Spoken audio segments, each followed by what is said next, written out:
isu-isu yang selama ini kita dengar, isu tentang meragukan nasab dzurriyyah Nabi SAW yang ada di Indonesia, Anda jangan masuk wilayah itu.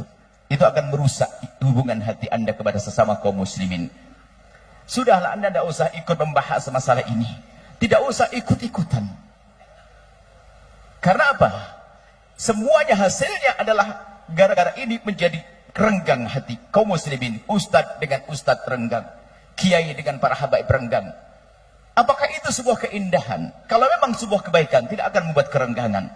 Jadi cukup Anda tidak usah membahas masalah ini. Tugas Anda adalah bagaimana Anda menjaga keluarga Anda. Ini tambahan dari kami. Rumah tangga Anda, anak-anak Anda. Tidak perlu Anda ikut dalam wilayah caci maki, olok-olokan. Anda akan rugi. Anda akan rugi dalam yang ketiga. Ini adalah termasuk upaya-upaya menjauhkan kita daripada baginda Nabi Muhammad SAW dan termasuk ulama. Karena dari kalangan yang saat ini lagi dimusuhi oleh sebagian orang, mereka bukan saja disebut sebagai dzurriyyah Nabi, juga di antara mereka ulama-ulama Rasulullah. Ulama, kalau sudah kita dijauhkan dari mereka, kita jauh daripada ulama. Artinya yang beliau sampaikan tadi adalah, kadang menjauhkan para ulama, menjauhkan dari dzurriyyah Nabi, yang kadang dzurriyyah Nabi adalah juga ulama. Apa yang terjadi pada umat nanti? Lihat permusuhan, hari ini terjadi permusuhan. Kami himbau kepada semuanya, wahai para perindu baginda Nabi, pecinta dzurriyyah Nabi, Anda jangan masuk wilayah itu. Anda jangan ikut membahas masalah ini, mengotori hati kita. Guru-guru Anda sudah mengajari, guru-guru Anda di para kiai, para habaib mengajari kebaikan. Itu sudah selesai. Anda jangan ikut-ikut dengan gaya bermacam-macam yang itu merugikan umat Islam itu sendiri, menjauhkan kita dari baginda Nabi Muhammad SAW.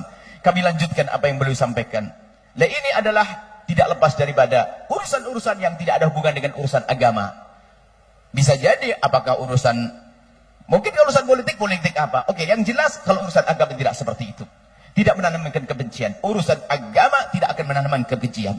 Urusan agama tidak akan menanamkan caci maki.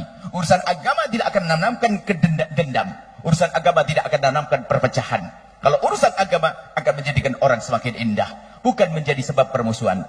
Sehingga mungkin rambu-rambu, selagi sesuatu yang dihadirkan kepada kita kok menjadikan sebab kita permusuhan, pasti itu bukan bagian daripada agama Nabi Muhammad SAW. Mendustakan dzurriyyah Nabi SAW, mendustakan, bahaya sekali mendustakan. Oke lah, baik, sudah tadi kita akan rambu-rambu, jangan masuk wilayah itu. Ini beliau jelaskan supaya kita sudah mantap manhaj yang kita ikuti. Alhamdulillah kita bisa ngaji, kita bisa belajar, kita bisa memperbaiki rumah tangga. Ini pun kita masih sering berantakan. Bagaimana kalau kita sibukkan dengan sesuatu yang menjadikan rusak umat ini? Kemudian beliau juga sampaikan bahwasanya akhirnya yang rusak adalah akhlak. Bagaimana seorang sudah bisa mencaci maki ulama hanya gara-gara dia adalah diduga keturunan Nabi, atau dia diduga dibatalkan, diduga sekedar dugaan saja. Wah, dugaan bahasanya dia tidak sambung dengan Nabi. Gara-gara dugaan begini, lihat, menjadi menafikan ilmunya.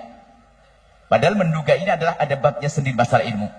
Kami mohon maaf tidak masuk ke wilayah itu. Kami ingin kukuhkan apa yang sudah Anda pegang itu sudah benar. Guru-guru Anda, para ulama, para kiai, para habaib itulah yang mengajarkan ilmu kepada sudah Anda pegangi. Anda tidak usah pikir yang macam-macam. Ini, kalau sudah Anda meninggalkan mereka, di antara mereka adalah para ulama juga. Bukan sekedar habib atau turun Nabi, tapi ada ulama. Berarti Anda juga meninggalkan keulamaannya, di samping Anda meninggalkan seorang dzurriyyah Nabi SAW. Ini peringatan bagi kita. Sudahlah, kalaupun ada gonjang-ganjing di sana, biarkan mereka yang gonjang-ganjing. Kita ingin tentram damai, kita ingin indah.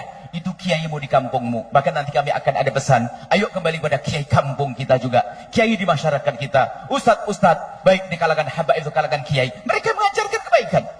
Tapi kalau sudah Anda mulai masuk wilayah-wilayah pendustaan atau yang mengarah kepada sesuatu yang sangat berat, menafikan nasab dan sebagainya, Anda akan rugi pada akhirnya. Yang jelas yang kita rasakan hari ini, yang jelas bukan masalahnya, akan tapi yang jelas adalah apa? Akibatnya hari ini. Akibatnya, lihat permusuhan, lihat, tidak mesra lagi, tidak indah lagi. Pernah kami sampaikan bahwasanya alhamdulillah kita punya guru-guru. Wahai para perindu ridha Allah, pecinta baginda Nabi, kami punya guru adalah kiai-kiai banyak. Mulai dari kecil kita dididik Kiai Imron Mahfud, saya serikan dalam sejarah. Ada Kiai Robai, muridnya Kiai daripada Kiai Kiai Arwani Kudus, kita belajar dari para kiai-kiai, kita belajar pesantren-pesantren, dan juga setelah itu kita menuntut ilmu yang cukup lama di kalangan para habaib. Guru kami adalah Abu Yal Habib Hasan bin Ahmad Baharun. Kemudian setelah itu kami berhijrah ke Yaman, berguru dengan guru mulia Habib Abdullah bin Muhammad Baharun. Mereka mengajarkan apa? Mengajarkan itu yang selama ini kami sampaikan kepada semuanya. Bagaimana kita adalah di samping ilmiah juga ada indah. Maka dari itu kami sampaikan dari mimbar mulia ini, tolong adanya berita gonjang ganjing ini Anda tutup. Jangan Anda membahas masalah itu. Anda urusi keluarga Anda. Anda urusi rumah tangga Anda. Yang mau pesantren, urusan pesantren Anda. Menghabiskan waktu membahas masalah itu. Sudah jelas. Guru-guru kita itu semua. Guru-guru mulia. Sudah Anda tidak usah membahas masalah itu. Ini membahayakan sekali. Akhirnya terjadi perusahaan. Yang kami rasakan adalah permusuhan hari ini. Mungkin Anda tiba-tiba gara-gara Anda menyanjung satu ustadz atau satu habib, tiba-tiba Anda dicaci dan dimarah. Kok bisa semudah itu orang caci maki hari ini? Begitu mudahnya mencaci maki. Tapi bersyukurlah Anda kalau Anda bukan orang yang mencaci maki. Cukup itu saja. Kalau Anda bukan mencaci maki, Anda beruntung. Kalau Anda hanya dicaci dari Allah, ada keberuntungan di Anda. Bukan yang mencaci dan bukan yang mengolok dan bukan yang menfitnah. Ini saja. Kemudian kami lanjutkan kata beliau bahwasanya belum memberikan kabar gembira. Ketahuilah bahwasanya semua akan berakhir. Fitnah-fitnah itu akan berakhir. Insya Allah nanti akan tentram kembali, indah kembali. Ya, Anda sudah pokoknya pesan. Ini maulid kita adalah sambung hati kepada baginda Nabi, sambung hati kepada ulama Rasulullah, dan sambung hati kepada dzurriyyah Nabi Sallallahu Alaihi Wasallam. Awas Anda jangan ikut-ikutan. Anda akan rugi. Anda akan rugi dan Anda akan menyesal dengan mengikuti tren heboh hari ini yang merusak hati kita semuanya. Kemudian beliau juga menyebut kepada semuanya, mulai dari kami, dimulai kami adalah kami yang sangat perlu kepada bimbingan beliau, kami sangat perlu kepada nasihat beliau. Alhamdulillah kami disebut oleh beliau dan didoakan.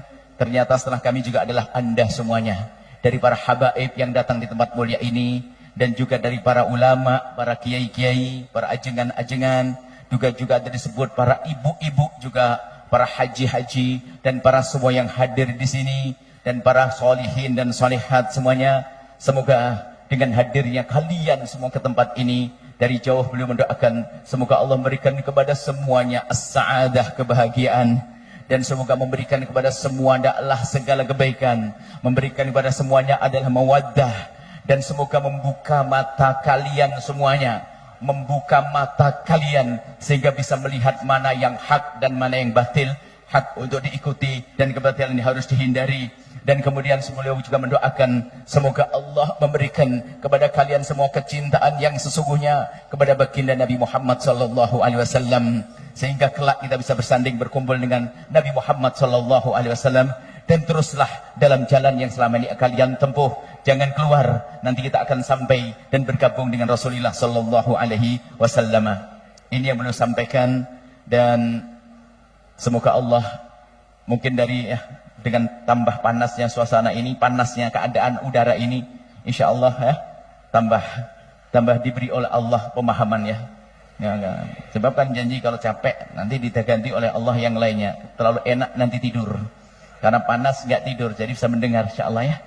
Baik, ini saja yang bisa kami sampaikan dari penerjemahan. Tentunya sangat banyak kekurangan, karena yang belum sampaikan adalah luar biasa.